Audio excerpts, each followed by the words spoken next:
네, 오늘 또 우리 반가운 분들이 또 몇 분 계시네요. 우리 멀리 한국에서 오신 우리 신장로님 사모님, 권사님이시죠. 신상환 집사 어머님 오셨습니다. 반갑습니다. 잘 오셨습니다. 네, 감사합니다.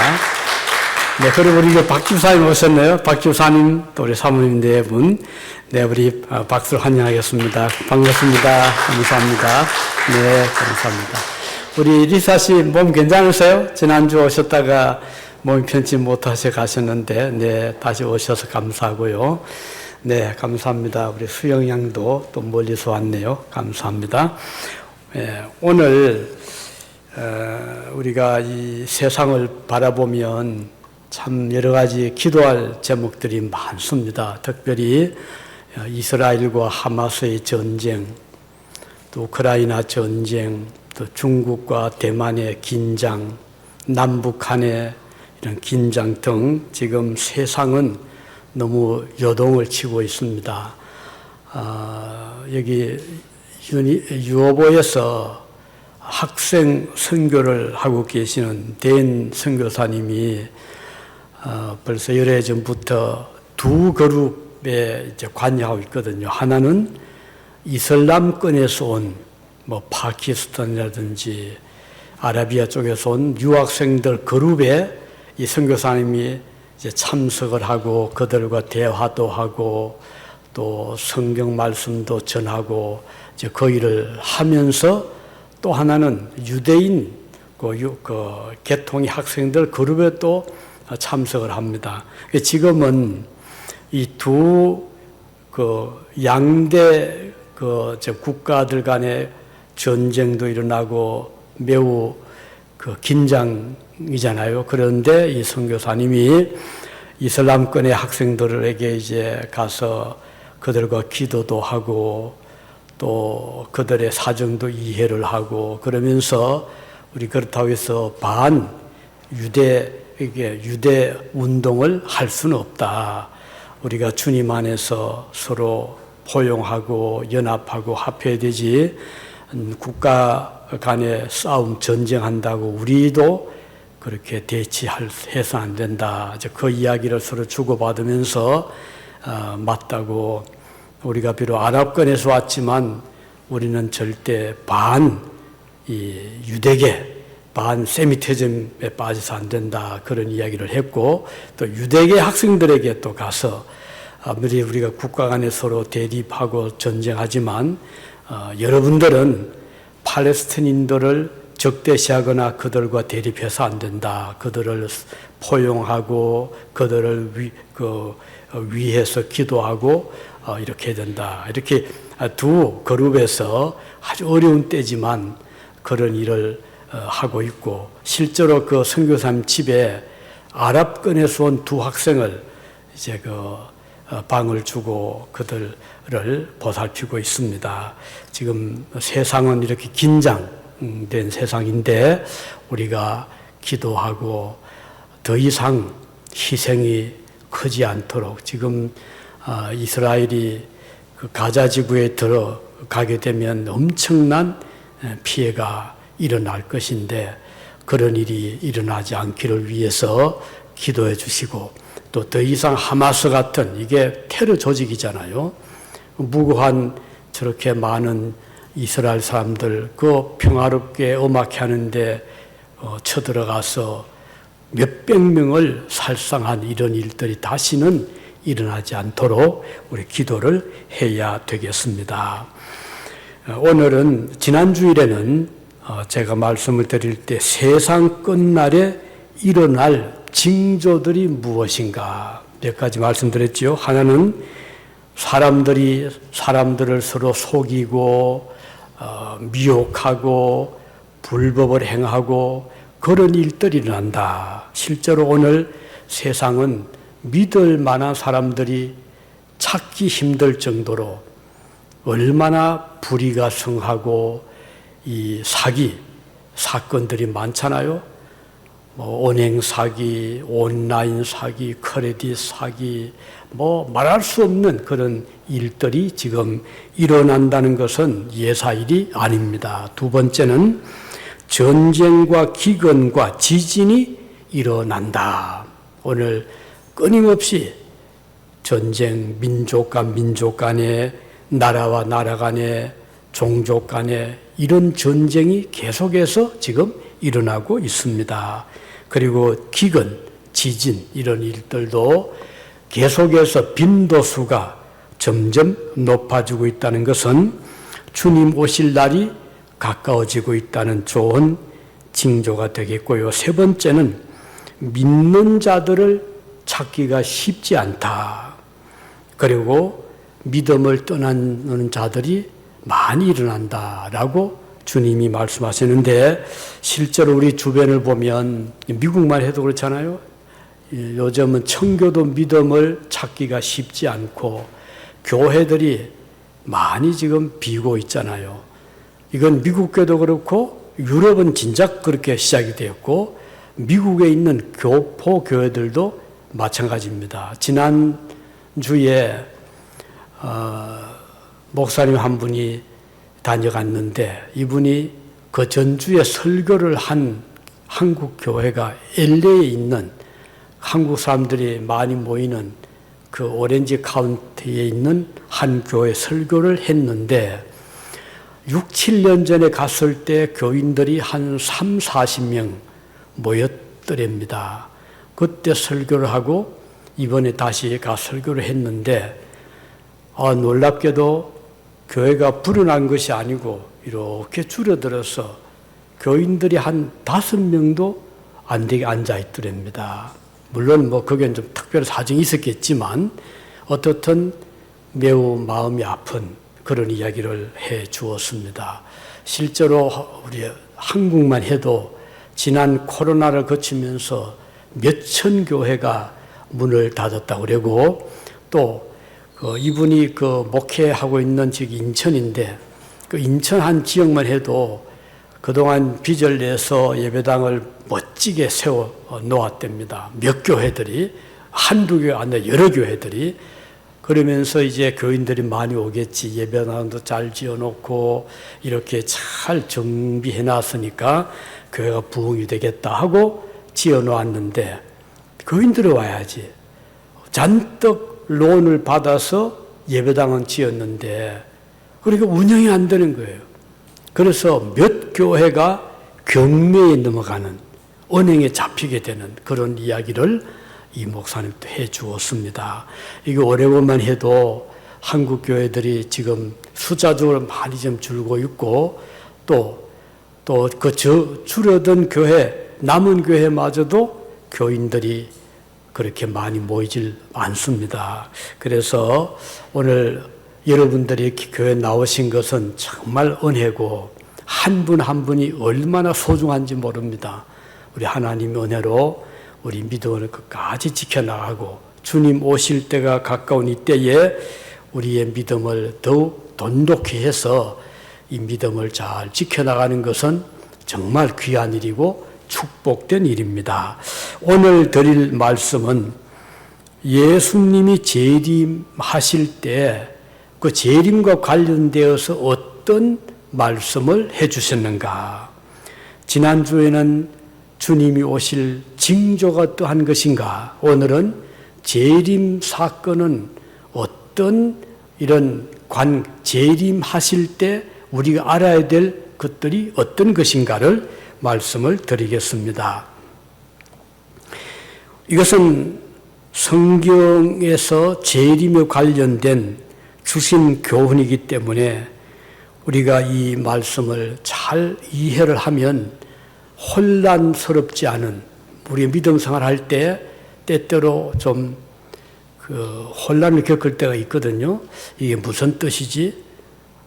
가령 예수님이 재림을 하시면 어떤 일이 일어날 것인가? 재림과 관련되어서 우리가 정리해야 될 성경적인 가르침은 무엇인가 하는 것을 우리가 잘 정리하게 되면 우리의 믿음은 아주 안정적으로 그야말로 스테이블하게 흔들림 없이 믿음 생활을 하게 될 것입니다.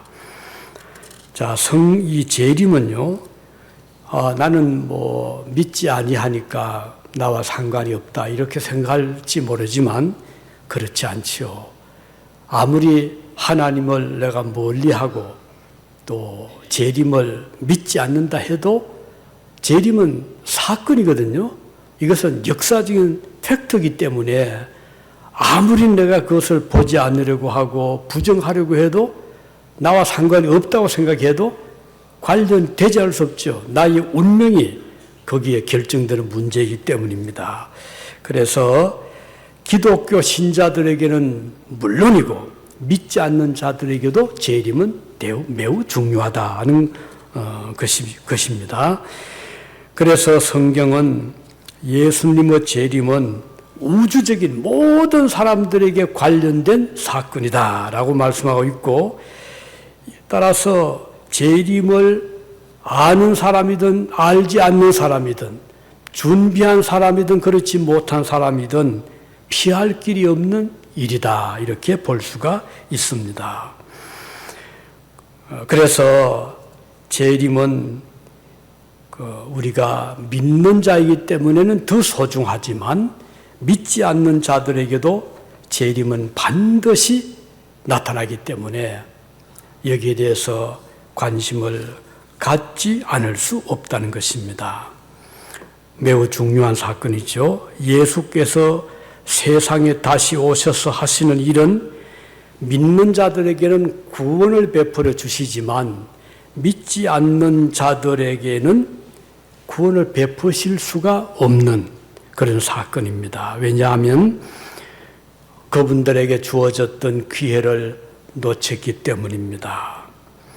마태복음 25장 기록된 슬기로운 5 처녀, 어리석은 5 처녀 두 그룹을 나누어서 주님이 잘 설명을 했습니다. 슬기로운 5 처녀는 신랑이 올 것을 잘 준비하고 있었습니다. 물론 졸긴 같이 했지만 준비를 하고 있었어요. 이게 뭐죠? 등에 기름을 준비한 것이죠. 그래 신랑이 왔을 때 바로 불을 켜서 밝히고 맞이할 수가 있었습니다. 그런데 다른 5 처녀들은 등은 가지고 있었어요. 겉으로 보기는 같았지만 그 안에 기름을 준비하지 못해서 신랑이 왔을 때 불을 밝힐 수가 없었던 것입니다. 영접할 수 없었죠. 주님은 이 말씀하시면서 우리 주님이 오실 때도 이렇게 2 종류의 사람들이 있을 것이다. 한 종류는 주님 오심을 준비하고 기름을 준비한 슬기로운 처녀들처럼 주님이 오실 때 어서 오십시오 하고 영접하는 한 그룹이 있고 믿는 자들이죠. 또 한 그룹은 겉으로 보기는 등을 가지고 있었으니까 뭐 별 차이 없어 보였지만 준비한 기름이 없었기 때문에 주님을 신랑을 영접하지 못했다. 그들이 당황했죠. 좀 기름을 갑자기 구하려고 하니 구할 수 없었어요. 기회를 놓치고 말았던 것입니다. 그래서 중요한 것은 기회가 주어져 있을 때 우리가 그 기회를 잡는 것입니다. 매우 중요한 것이고 우리 그리스도인들에게 주신 하나님의 기회를 잘 붙잡으시기를 바랍니다. 그러면 재림과 관련되어서 우리가 꼭 명심해야 될 첫째는 주님의 재림의 날짜와 시간은 하나님만 아시는 것이다. 우리가 아무리 지혜롭다 하더라도 열심히 성경을 연구해도 기도를 많이 해도 예수님이 오시는 날짜와 시간에 대해서는 하나님의 권한에 속하는 것이기 때문에 아무도 알 수가 없다고 성경은 말씀합니다. 마태복음 24장 36절에 보면요. 그 날과 그 때는 그 재림의 날 재림 때입니다. 아무도 모르나니 하늘의 천사들도 아들도 모르고 오직 아버지만 아시느니라. 분명히 말씀했거든요. 이 말씀에서 밝히신 것은 주님의 재림 날짜와 시간은 우리에게 알려주시지 않으신 것입니다. 그것은 하나님께서만 아시는 비밀입니다. 사람들은 그날을 궁금해하고 호기심을 가지지만 하나님께서는 그 비밀을 우리에게 알려주시지 않으셨습니다. 우리는 이 날을 궁금해하고 예측하지 않는 것이 사실은 지혜로운 것이죠. 왜냐하면 하나님이 막으신 것을 우리가 억지로 알려고 할 수는 없잖아요. 우리가 해야 될 일은 언제 주님께서 다시 오시더라도 반갑게 맞이할 준비를 잘하는 것입니다. 가령 도적이 어떤 집을 이제 침입을 하는데 언제 올지 누가 알아요? 초저녁에 올지 밤중에 올지 새벽에 올지 아무도 모릅니다. 그렇기 때문에 도적이 올 때가 언제인지 모르는 만큼 우리는 초저녁부터 새벽까지 잘 준비하고 혹시 누가 인기척이 들린다거나 밤중에 문소리가 난다고 하면 벌떡 일어나서 불을 켜고 도적이 들어오지 못하도록 막아야 되지 않겠습니까? 마찬가지로 우리 주님이 언제 오실지 모르기 때문에 우리는 언제 오시더라도 당황하지 말고 영접할 준비를 잘해야 된다 하는 것이 우리가 가져야 될 마음의 자세인 것입니다. 주님의 재림을 기다리는 성도는 날짜만 헤아리고 있을 수는 없잖아요. 만일 그것을 우리에게 알려주셨다면 좋을 것처럼 보이지만 사실은 혼란이 더 크지 않겠습니까?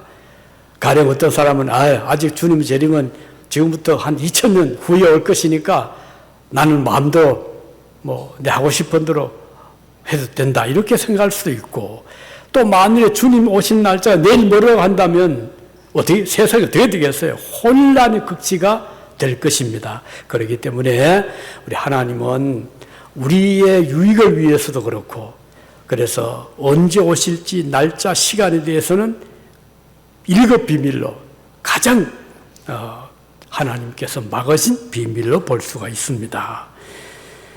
그런데 우리는 유혹을 받기 쉬워요. 그동안 역사를 보면 초대교회도 그랬고요. 주님이 곧 오신다. 그러니까 이제는 사업도 할 필요 없고 직장생활도 할 거 없다. 있는 거 재산 팔아서 우리가 먹고 싶은 대로 쓰고 싶은 대로 쓰고 주님을 영접하면 된다. 이런 사상들이 초대교회도 있었거든요. 그런데 어떤 교회들은 혼란이 온 거예요. 그런 일들은 한국에도 있었거든요. 10월 달에 온다 해가지고 그때 긴장도 하고요. 또 어디서 온다 해가지고 어느 산으로 모여라 해가지고 실제로 그곳으로 모인 자들이 있었거든요. 미국에도 있었죠. 예수님의 재림을 예언한 분이 있었어요. 불발이 되었죠. 그랬더니 당황하면서 변명했던 말은 주님이 오시다 보니까 아직 재림을 맞이할 준비를 못해서 연기를 했다 이렇게 변명을 했습니다. 어떻든 이런 것들은 성경의 내용과는 다르기 때문에 올바른 자세가 아닙니다. 그래서 만일에 혹시라도 앞으로라도 누가 기도를 많이 한 사람이 기도 중에 내가 계시를 받았는데 예수님은 언제 어디로 오신다 하더라 라고 한다면 길을 막으시기 바랍니다. 그게 현명한 자세입니다. 이건 성경의 내용과 다른 것입니다. 예수님의 재림의 날짜, 시간에 대해서는 누구도 천사도 알지 못하고 아들도 모르고 아버지만 아신다 이렇게 말씀했거든요. 그래서 재림과 관련된 첫 번째 중요한 우리가 알아야 될 사실은 그 날짜와 시간은 우리가 알 수 없다. 그렇다고 해서 준비를 하지 말라는 말은 아니죠. 항상 준비하라. 깨어 기도하고 주님이 이런 초저녁에 올는지 밤중에 올지 새벽에 올지 모를 만큼 우리는 철저한 준비를 해야 된다는 것이 첫 번째 교훈이고, 두 번째는 재림 때 일어날 사건이 무엇인가? 그것은 부활입니다. 다시 살아나는 사건이죠. 주님께서 오실 때 혼자 오시지 않습니다. 누구랑 같이 오죠? 첫째는 천군 천사들, 이들이 착 주님을 호위해서 오는데 천군 천사들은 빈손 오지 않고요, 나팔을 불면서 옵니다. 그래서 주님의 재림을 알리는 큰 나팔 소리가 온 세상을 뒤흔들도록 나팔을 불고 옵니다.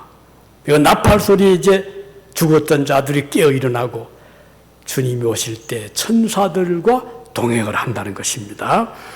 천사들뿐 아니라 또 같이 오는 자들이 있습니다. 누구죠? 앞서 세상을 떠나간 믿음의 성도들, 그 영혼들이 지금 하늘나라에 있습니다. 주님과 함께 있습니다. 그들을 대동하고 오십니다. 자, 하늘에서는 수많은 영혼들이 주님과 함께 내려오고, 그들은 영혼밖에 없어요. 왜? 육신은 땅에 묻혔잖아요. 흙이 되었잖아요. 무덤 속에 있잖아요. 그래서 하늘에서 영혼들이 주님과 함께 내려올 때 땅에 묻혀있던 무덤에 갇혀있던 자들이 천사들의 나팔 소리를 듣고 재림의 웅장한 선포를 듣고 무덤에서 부활을 합니다. 그리고는 영혼과 재결합을 하는데, 이때 몸은요, 전에 죽기 전에 그 몸과 같은 몸이지만 완전히 변화된, 이것을 성경은 영화된 몸이라고 합니다. 어떻게 변화되었을까요?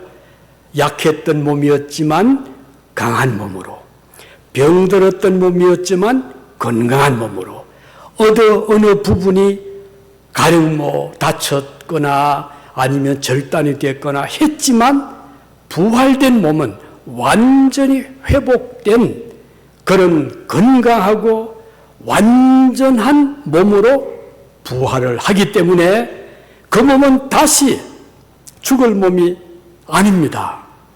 다시 다치거나 절단될 몸이 아닙니다.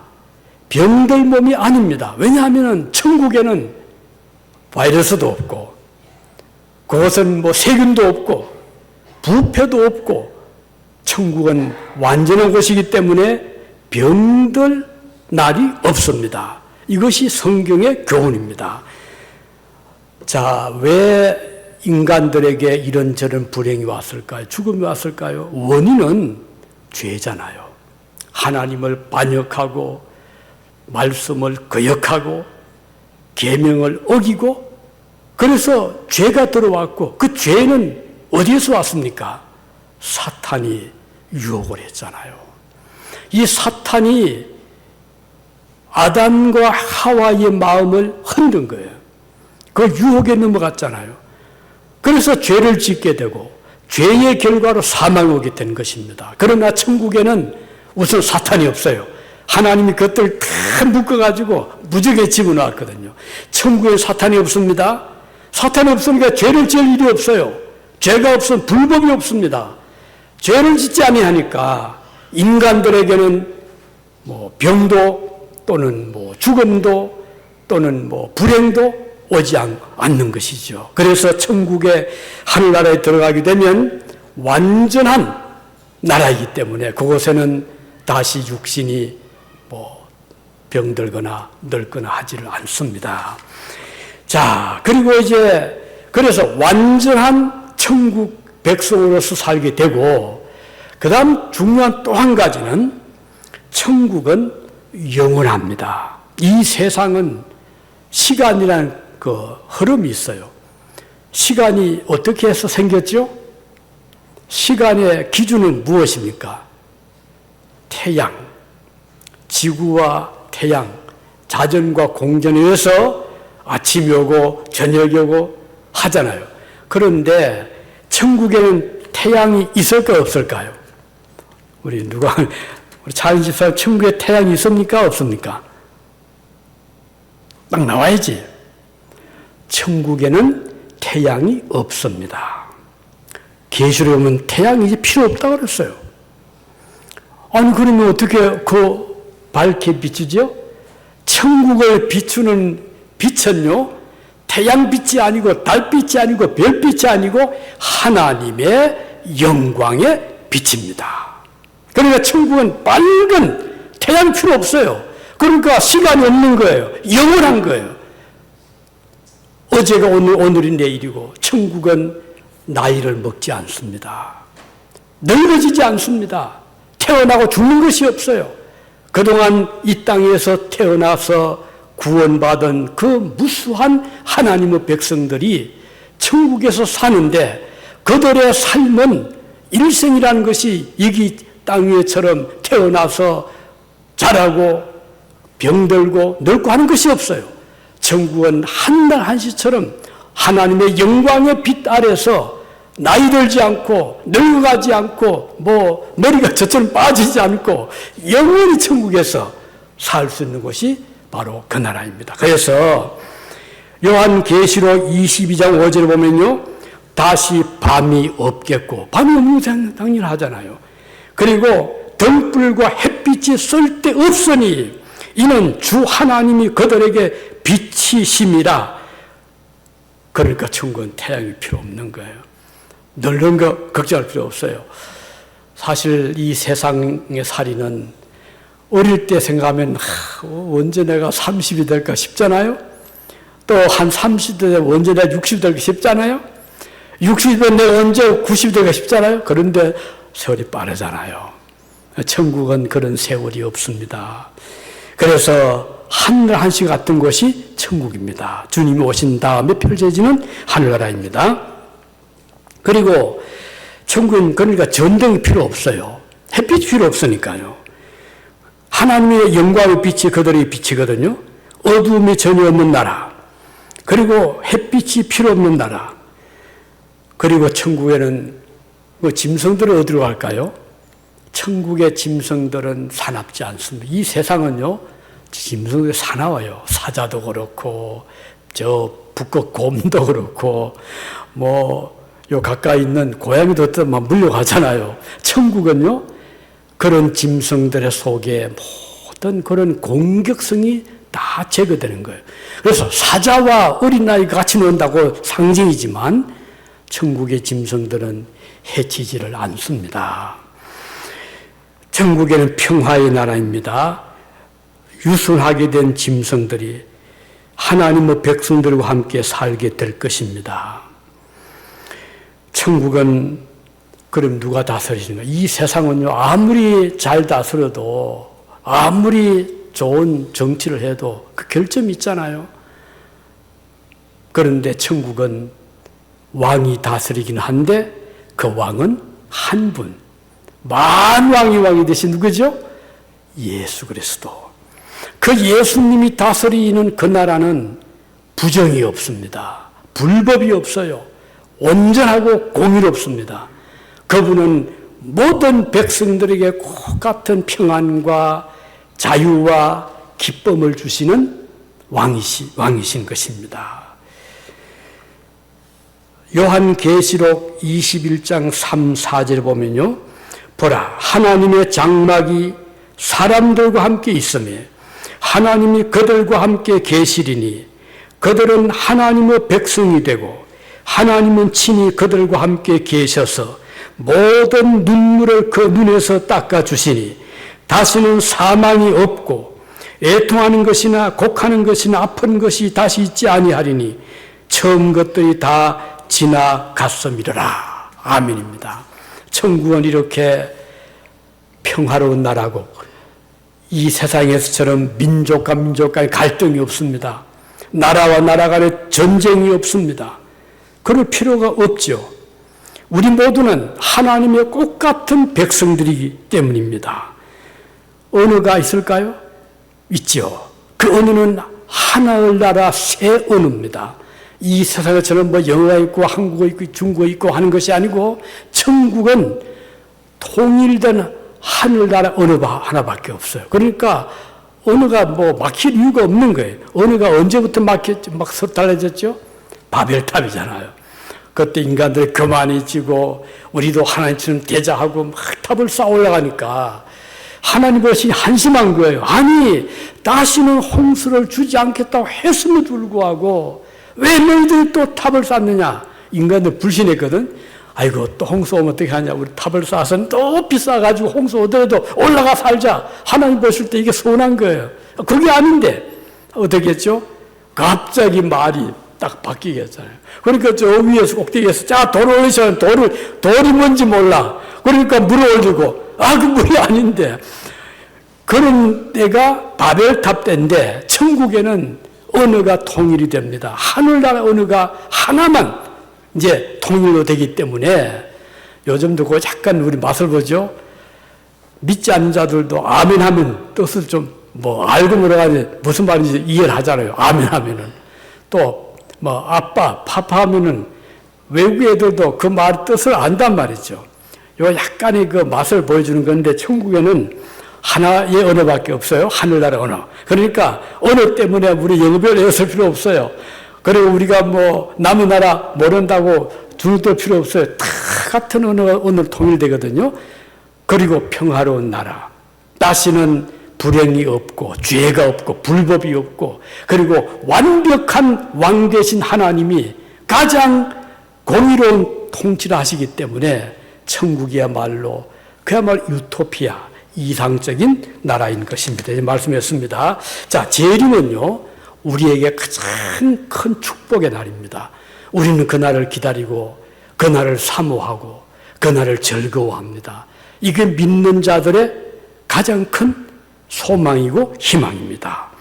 예수님의 재림은 날짜와 시간을 우리에게 알려주지 않았어요. 따라서 우리가 그날 알려고 애쓸 필요 없습니다.